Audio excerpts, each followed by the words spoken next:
Setelah menjadi korban penipuan, Jessica Iskandar dan Vincent Verhaak kembali memulai usaha dari nol. Diakui Jessica Iskandar, ia dan Vincent sudah tidak memiliki mobil. Bahkan pasangan suami istri tersebut rela memesan taksi online untuk melakukan aktivitas hariannya.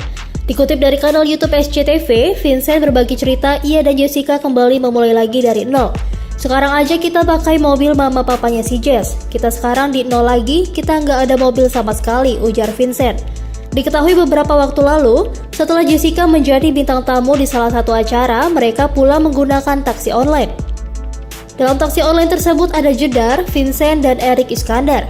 Mereka saling duduk berdempetan. Jedar, sapaan akrab Jessica Iskandar, ternyata baru pertama kali menaiki taksi online. Vincent membeberkan tidak gampang untuk membeli mobil, lantaran uang yang ada kini untuk masa depan anak mereka. Setelah menjadi korban penipuan, tidak mudah bagi Jedar dan Vincent untuk menjalin hubungan kerjasama dengan orang lain.